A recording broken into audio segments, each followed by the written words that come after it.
నైపుణ్యతులైన స్వర్ణకారుల అభివృద్ధి సంక్షేమానికి కట్టుబడి ఉన్నానని పశ్చిమ నియోజకవర్గ ఎన్డీఏ కూటమి అభ్యర్థి సుజనా చౌదరి అన్నారు. స్వర్ణకారుల సంక్షేమ సంఘం అధ్యక్షులు కేశనం భవన్నారాయణ ఆధ్వర్యంలో సోమవారం సాయంత్రం 1 టౌన్ మాడపాటి క్లబ్లో ఆత్మీయ సమావేశం నిర్వహించారు. ఈ కార్యక్రమానికి సుజనా చౌదరి ముఖ్య అతిథిగా హాజరై మాట్లాడుతూ స్వర్ణకారుల సంక్షేమ అభివృద్ధికి కట్టుబడి ఉంటానని, వారి వృత్తి నైపుణ్యాన్ని మెరుగుపరిచే విధంగా చర్యలు తీసుకుంటామన్నారు. స్వర్ణకారుల సమస్యలతో కూడిన వినతి పత్రాన్ని సుజనాకు అందజేశారు. స్వర్ణకారులకు కార్పొరేషన్ ఏర్పాటు చేయాలని, అర్హులైన పేద స్వర్ణకారులకు ఇళ్ల నిర్మాణం చేపట్టాలని, 50 సంవత్సరాలు నిండిన స్వర్ణకారులకు పెన్షన్ ఇవ్వాలని, 272 జీవో సవరించాలని కోరారు. స్వర్ణకారుల ఓట్లతో విజయం సాధించి మంత్రి అయిన వెల్లంపల్లి శ్రీనివాసరావు వారికి మొండి చేయి చూపించారన్నారు. ఎన్డీఏ కూటమి అధికారంలోకి రాగానే స్వర్ణకారుల సమస్యలను పరిష్కరించి వారి అభివృద్ధికి కృషి చేస్తానన్నారు. స్వర్ణకారులను పోలీసులు అకారణంగా వేధింపులకు గురి చేయకుండా అవసరమైన చర్యలు తీసుకుంటామని చెప్పారు. స్వర్ణకారులకు ప్రత్యేక కార్పొరేషన్ ఏర్పాటును పరిశీలిస్తామన్నారు. నియోజకవర్గంలోని స్వర్ణకారులందరికీ 24 గంటలు అందుబాటులో ఉంటానని, వారి సమస్యల పరిష్కారానికి కృషి చేస్తానన్నారు. మాటల మనిషిని కాదని చేతల్లో చేసి చూపిస్తానని, రానున్న సార్వత్రిక ఎన్నికల్లో ఎన్డీఏ కూటమిని భారీ మెజార్టీతో గెలిపించాలని విజ్ఞప్తి చేశారు. ఈ కార్యక్రమంలో టీడీపీ రాష్ట్ర కార్యదర్శి ఎంఎస్ బేగ్, టీడీపీ నాయకురాలు కేశినేని శ్రీదేవి, బీపీ నాయకులు పైలా సోమనాయుడు, స్వర్ణకార సంఘం నాయకులు పోతులూరి ఆచారి, కోశాధికారి సలీం, షేక్ అజావుల్లా, స్వర్ణకార సంఘ ప్రతినిధులు తదితరులు పెద్ద ఎత్తున పాల్గొన్నారు. ఆయన బీజేపీ పార్టీ తీర్థం పుచ్చుకోవడం జరిగింది. ఈరోజు మనం చూస్తే సుజనా చౌదరి గారు కేంద్ర మంత్రిగా కూడా పనిచేశారు.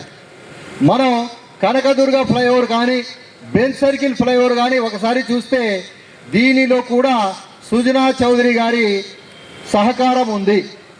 కేంద్రంలో మంత్రిగా ఉన్నప్పుడు సుజనా చౌదరి గారి సహకారంతోనే ఈరోజు విజయవాడలో ఈ ఫ్లైఓవర్స్ వచ్చినాయి.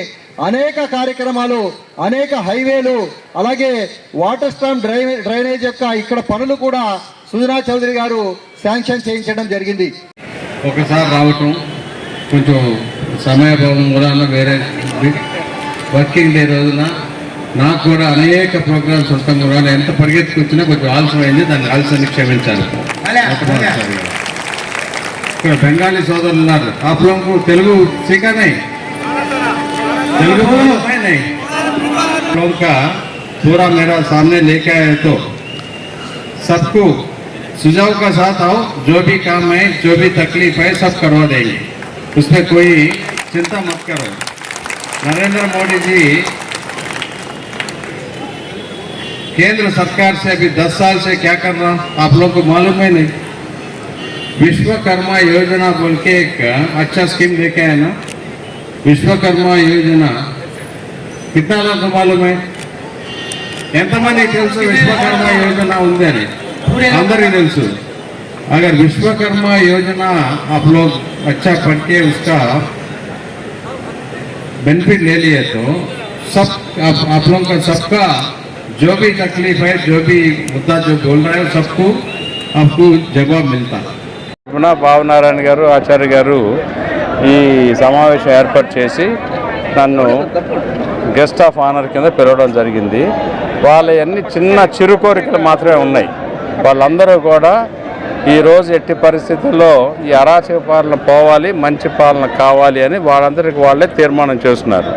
కాబట్టి నేను అడిగింది ఏంటంటే, ఇప్పుడున్న పరిస్థితుల్లో మీరు ఆలోచించి ఇద్దరు అభ్యర్థుల్ని మీరు కంపేర్ చేసుకొని, వేరీ చేసుకొని మీ ఓటు హక్కుని, భారత రాజ్యాంగం కల్పించిన ఓటు హక్కుని ఆచితూచి తెలివితేటలతో ఓటు వేయండి అని చెప్పాను.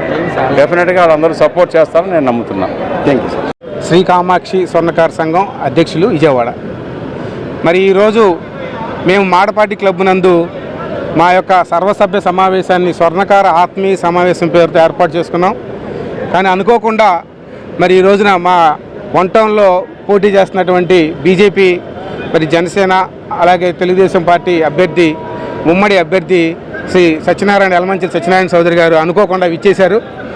వారు ఇచ్చేసి మా యొక్క స్వర్ణకారులను చూసి ఆయన హృదయం చెలించిపోయింది. ఆయన స్వర్ణకారులు పడుతున్న సమస్యలు ఆయనకి మేము మైక్ ద్వారా తెలియజేశాం. ఆయన గెలవగానే తక్షణమే మా స్వర్ణకారుల సమస్యల మీద మరి హైకమాండ్తో మాట్లాడి, ముఖ్యమంత్రి వారితో మాట్లాడి అన్ని సమస్యలు పరిష్కారం చేస్తానని చెప్పి మాకు గట్టిగా ఈ వేదిక మీద హామీ ఇవ్వడం జరిగింది. మాకు తక్షణమే మరి స్వర్ణకార్ కార్పొరేషన్ ఏర్పాటు చేయాలని చెప్పి గత 80 సంవత్సరాల నుంచి స్వర్ణకారులు ఏర్పడిన దగ్గర నుంచి కూడా మేము ఉన్న ప్రతి గవర్నమెంట్ని కూడా డిమాండ్ చేస్తూ ఉన్నాం. ఎటువంటి స్వర్ణకారు కార్పొరేషన్, ఎన్నో కులాలకి కార్పొరేషన్లు ఏర్పాటు చేశారు, కానీ ఈ స్వర్ణ వృత్తికి మరి ఎంతో విలువైన స్త్రీలకు ఎంతో విలువైన మాంగళ్య ధారణలను తయారు చేసే స్వర్ణ వృత్తికి స్వర్ణకారు కార్పొరేషన్ ఏర్పాటు చేయడం చాలా బాధాకరం. మరి ఈ స్వర్ణకారులు విజయవాడలో 10,000 మంది స్వర్ణకారులు వంటంలో బతుకుతున్నారు. ఈ 10,000 కుటుంబాలకు గాను మరి సుమారు ఒక 4 నుంచి 5,000 స్వర్ణకారు కుటుంబాలు అట్టడుగున మరి దారిద్ర్య అడుగున బతుకుతున్న కుటుంబాలు కూడా ఉన్నాయి. అటువంటి స్వర్ణకారులకి మరి తక్షణమే పక్కా ఇళ్ళు కట్టించి మా గృహాలు ఇవ్వాలని చెప్పి అడిగాం సుజనా చౌదరి గారిని. అలాగే మాకు ఎప్పటి నుంచో స్వర్ణకారులను వేధిస్తున్న సమస్య బంగారం రికవరీ కేసు. మరి దొంగ బంగారం రికవరీ కేసులో మరి పోలీస్ డిపార్ట్మెంట్ వాళ్ళు వచ్చి తీసుకెళ్లి ఇబ్బందులు పెట్టి చేయడం జరుగుతుంది. దానికి 272 జీవో అని చెప్పి గతంలో గత 20 సంవత్సరాల నుంచి 272 జీవో ఉంది. ఆ 272 యొక్క జీవో యొక్క వివరణ ఏంటంటే 272 జీవో అంటే వచ్చేసి రికవరీ ఎవరైతే బంగారం లాస్ట్గా ఎవరి దగ్గర అయితే అది అమ్ముడుపోయిందో వాళ్ళ దగ్గర నుంచి రికవరీ చేసుకోమని జీవో ఉంది. కానీ ఆ జీవోని సవరించమని చెప్పి అడుగుతున్నాం. ఆ సవరణ ఏంటంటే 272 జీవోలో సవరణ ఏంటంటే బంగారం పోలీసు వాళ్ళు రికవరీ కోసం వచ్చినప్పుడు ఎవరైనా ఒక వ్యక్తి ఈ దొంగ బంగారం కొన్నాడు అని చెప్పి ఆ డిపార్ట్మెంట్ వాళ్ళు తెలియజేసినప్పుడు అక్కడ ఉన్న సంఘం, స్థానిక సంఘ పెద్ద నాయకుల సమక్షంలో కూర్చొని సమస్యని పరిష్కారం చేసే విధంగా సమస్యను తీసుకెళ్లాలని చెప్పి మేము మొట్టమొదటి నుంచి అడుగుతున్నాం. ఆ 272 జీవోని కూడా సవరించి స్థానిక పెద్దల దగ్గరే మరి నిజంగా ఆ వ్యక్తి రికవరీ బంగారం కొనుంటే నిజంగానే స్థానిక పెద్దలు ఇప్పిస్తారు.